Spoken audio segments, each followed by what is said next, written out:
We move on with our conference on spirituality, sustainability, and the future of the earth, moving mountains.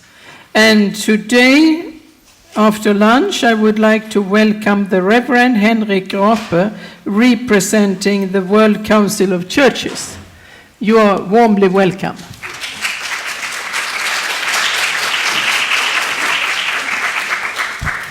Thank you. It's nice to be here. I have the privilege to be seconded by Church of Sweden to World Council of Churches. So I am the coordinator of the working group of climate change and have a funny title, says something about Senior Advisor on Climate Justice and Care for Creation. And you can imagine what you can do under that title. I have a sin to confess that I actually made a huge trip to Cape Town for just one day and returned yesterday, and that is a part of being a part of a global activism. You sometimes have to use the structures that you are fighting against. So I'm always sort of concerned about how to do this work in a structure that is fossil-based. But at least I am open with it. I don't try to hide it. It's the way it is for us who try to do these things, and it should not put us to silence by not being able to actually live what we are trying to achieve. But we are trying to achieve a fossil-free future.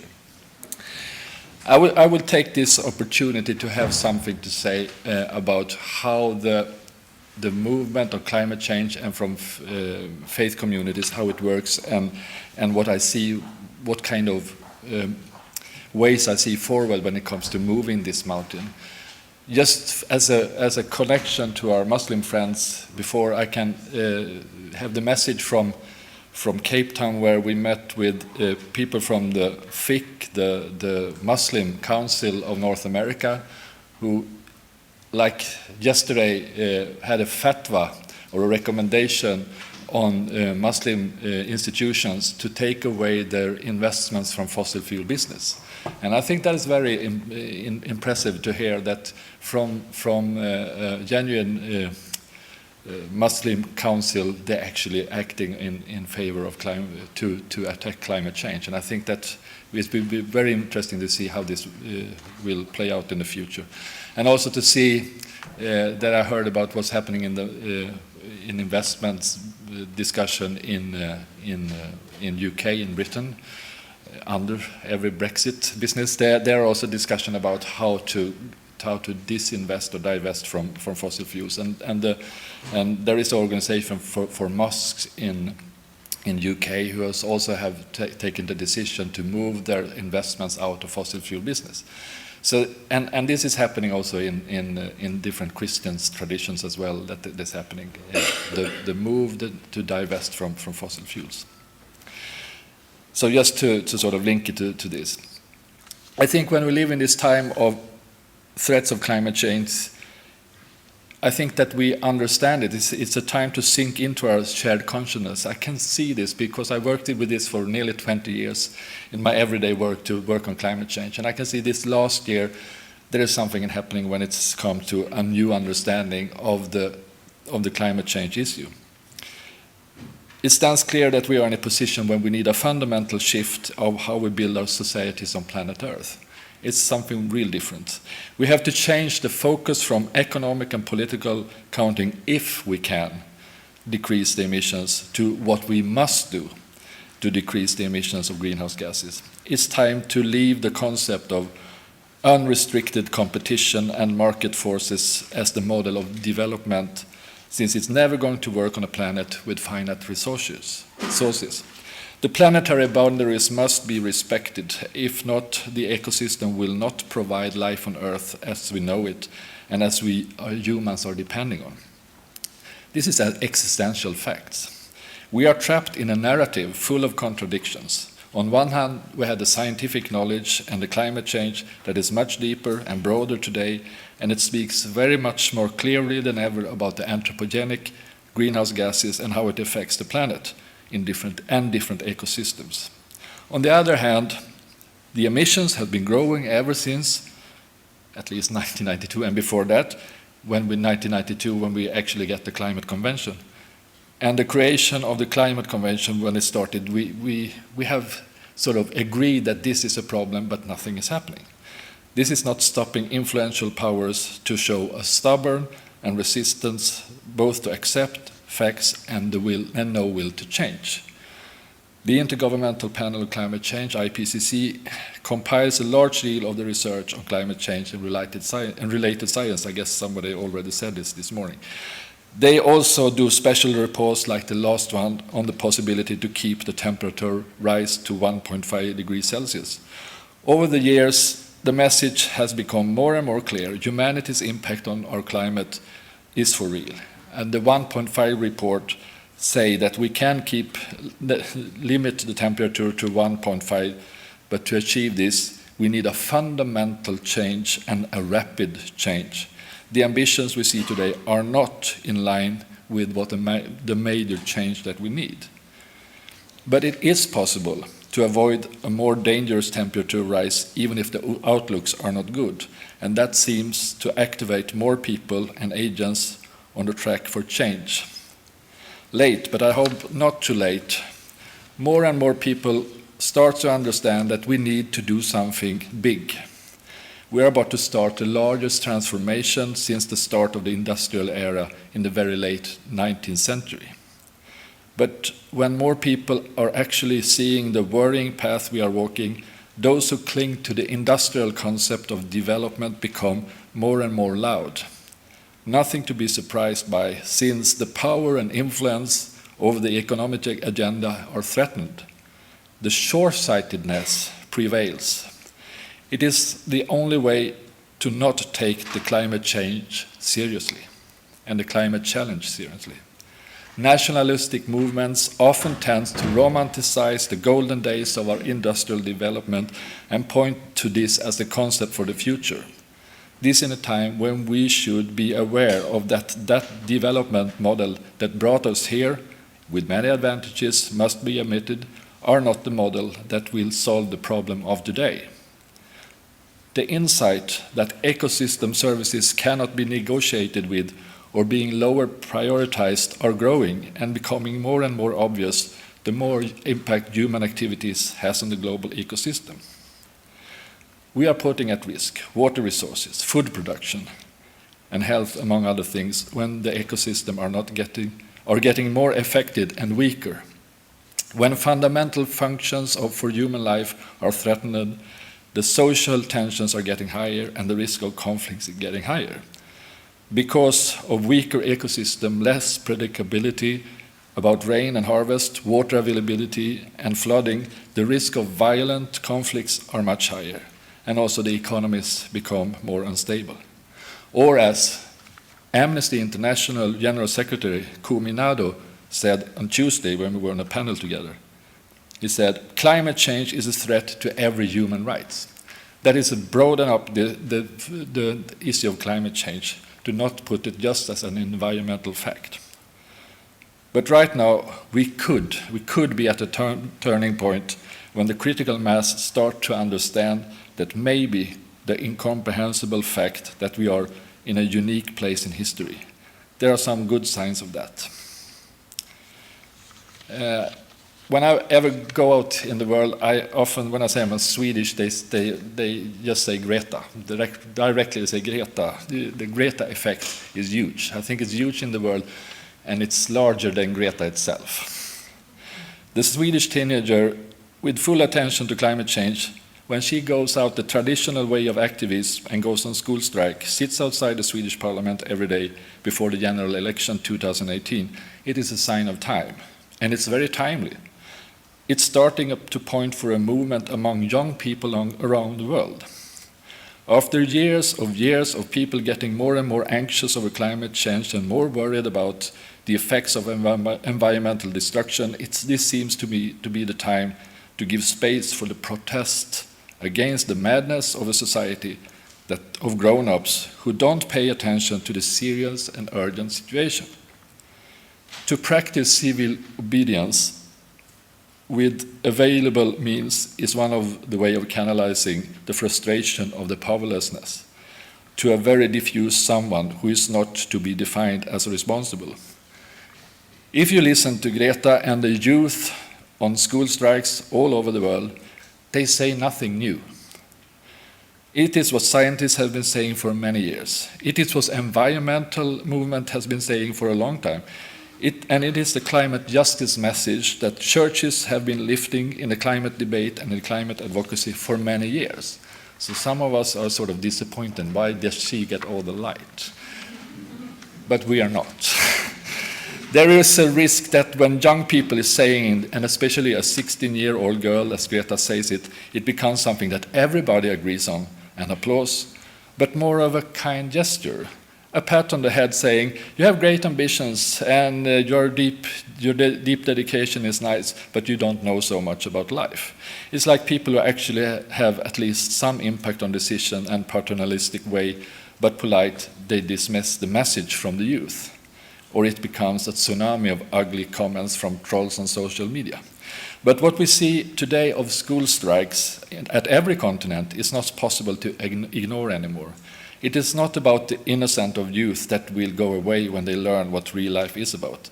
They are actually pointing to what the future real life is about. And it's not the way that most of those in power are pointing. There is something genuinely true in their protest. We are shrinking the possibilities to have a good life in the near future. It is true that we should act from what we know and not what we think is best in the short-term perspective. We must understand that future generations have a right to clean air, clean water, healthy food, ecosystem that can deliver this. There is a component of unsentimentality in the challenge from the youth today. There is a clarity that we who are embedded in the structures of the last century development and measuring growth in monetary values are not getting the large challenge of climate change. We who are trapped in the old cosmology of industrial development as the everlasting truth, we who fears that change, since it might take away something that we think is important to us, are ones who are closest to diminish the problem if we are not in denial. Unfortunately, those who are most unwilling to change are in power and meet every climate fact with an argument that it's not possible to act because of economic reasons. A strong expression of longing back to a society that never been has been rising on the world scene lately and created a polarization between those who see the urgency to move forward to a society that is built on the insights of the planetary boundaries and those who are looking back to the golden days of industrial expansion. Those who are looking back seems to appreciate authoritarian leadership, cultural unity, and clear gender roles. It seems like climate change issues has been placed on the political life right scale, which is very unfortunately. It is obvious that under Trump administration, when environmental law are scrapped and withdrawal from the Paris Agreement. In Europe, it seems like the right-wing populists are leaning more to downplay the importance of climate change, while the Green and the left parties are often fronting on climate issues. This kind of division ruins the possibility to have a large and broad political will to tackle climate change. It is bigger than the political division. The truth is that climate change cannot be met with the last century's methods. It doesn't fit to the political scale of left and right, and the economic theories of the 20th centuries don't cope with the reality today.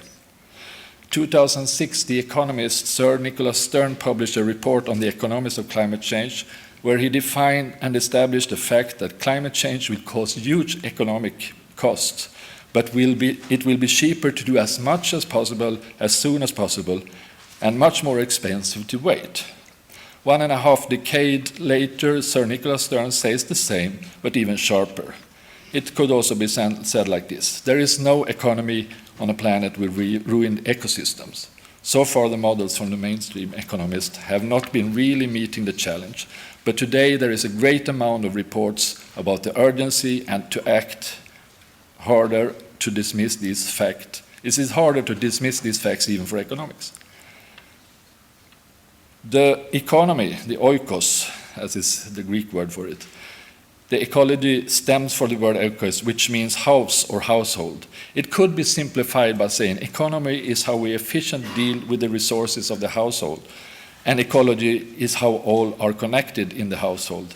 the relations between different parts of the household, which is the planet Earth, or our Mother Earth. All forms of life interact and build this house, the Earth, our home and our global household.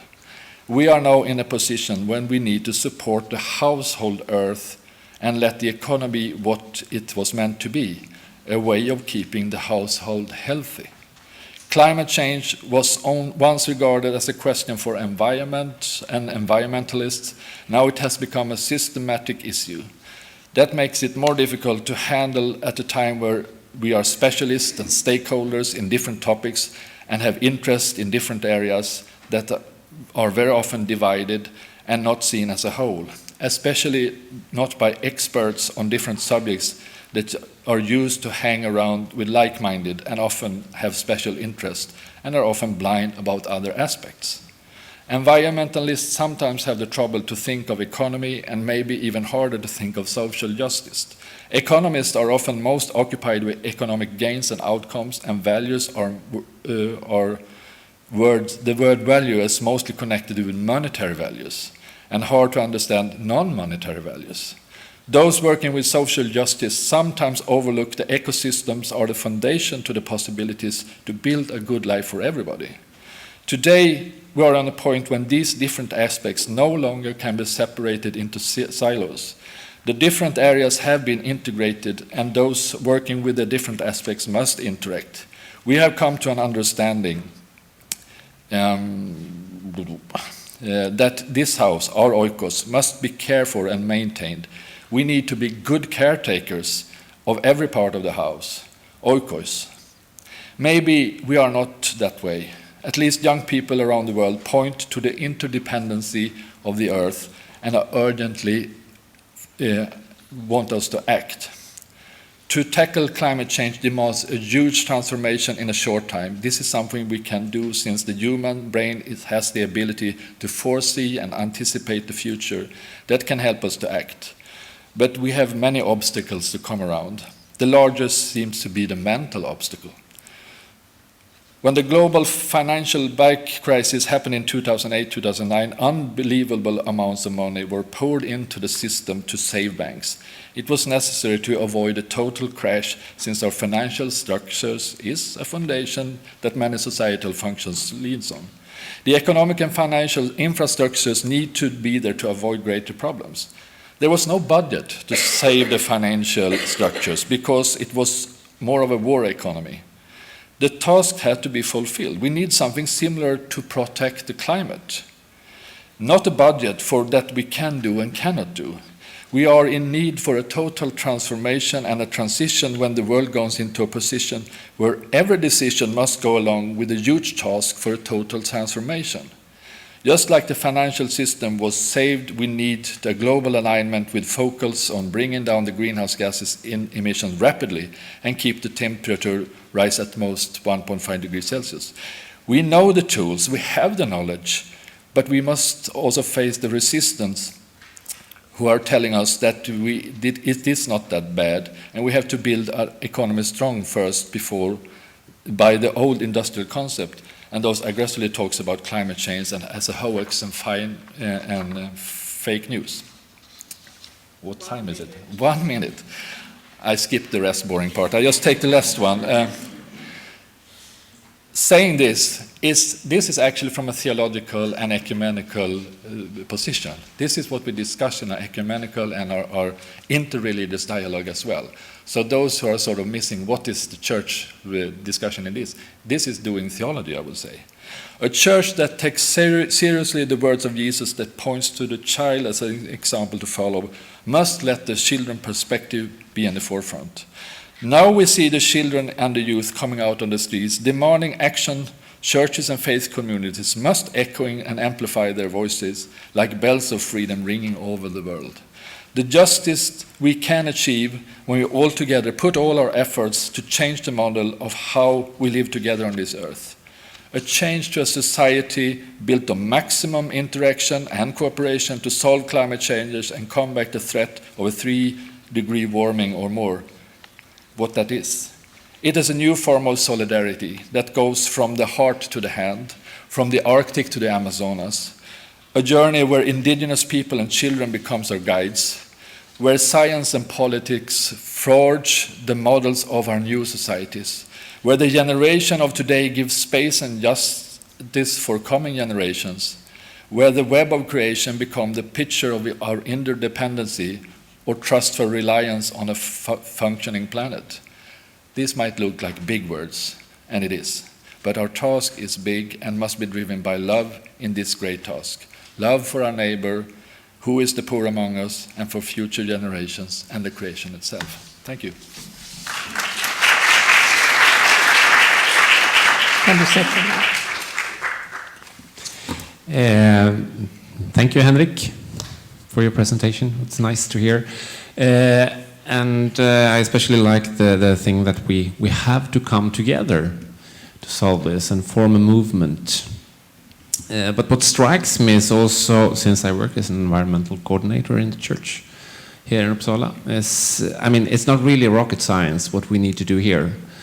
We could lower our emission from less flying, we could eat more vegetarian, we could look at what we buy. Why is that not happening in Sweden? Why are we hesitant? We know what we need to do, and it's not really that difficult, but still we are not doing that much, I would say. Wow. Yeah, this is a very small question. I will come with the big ones later on. Thank you. I can leave the room then. I mean, you're pointing at one of the big problem is to how to actually change your lifestyles and the way of acting. Well, I think sometimes it has to do with a critical mass who's doing the same thing. And the more individuals are sort of doing this, the closer you come to the sort of the positive tipping point when you actually come there. But at the same time, I think that we too much focus on the individual action when it comes to climate or when it comes to environment. We don't do that with tax reforms or migration, for example. We don't put that we put on the political system. Of course, we need an individual change and to sort of have this positive push forward, but we also need to take responsibility with structures that we sometimes don't like. Like, just remember energy bulbs when they were forbidden, the old ones. There were many old grumpy men like me who said, well, I have had this kind of lights forever, and now you are not allowed anymore. But then you afterwards you say, oh, why was it such a problem? And I think that some of those who be on the political side should be a bit more brave sometimes to not just looking for the short time and also have a long-term aspiration. But that is not a good answer to this huge question. I think that there's much more to say. Not so much after the individual as the institutional. The institution. Oh, the institution can go. The church or the congregation as an institution to change, because that could be kind of easy without putting a responsibility. Yeah, true. Yeah, absolutely. The institutions, all different kind of institutions, can do much more. I just met with the Global Catholic Climate Movement, and they are pushing the Catholic institutions to actually divest from fossil fuels and do actions on this. And they're presenting in some weeks how many institutions that have done this half year. And that is a sort of movement that actually moves the frontiers a bit all the time. And I think that this is something that all institutions also in Sweden should take this seriously, and sometimes also think maybe it will cost something, but we still have to do it. I mean, that's very hard for someone who just look at economical values and don't see the only monetary values is the only value that they have in mind. It's also one way to make spirituality hands-on. Okay. Could we have one more question and then we sum up? Felicia? Thank you very much, Henrik. It was a great speech. I met you many years ago now. I tried to make it that all Swedish församling congregations that they should buy green power, eco-labeled power. And I wonder, because like your question, that would be so simple. Just tell them to do it. Have they done it? I have a very good economical thing. The dioceses stiftet in Linköping, they invested in our wind power, in the Swedish wind power cooperative. They have saved so much money. These can be 10 years now. So you can actually do good and save money at the same time. But how is it with the församlingarna? Have they bought green power now finally? I have not a full overview, but I think that it's a part of, if they do this environmental diploma stuff, they actually have to put the question on the agenda. Are we buying green electricity or not? So it is there, but the structures is that we cannot take a central decision and everybody has to obey.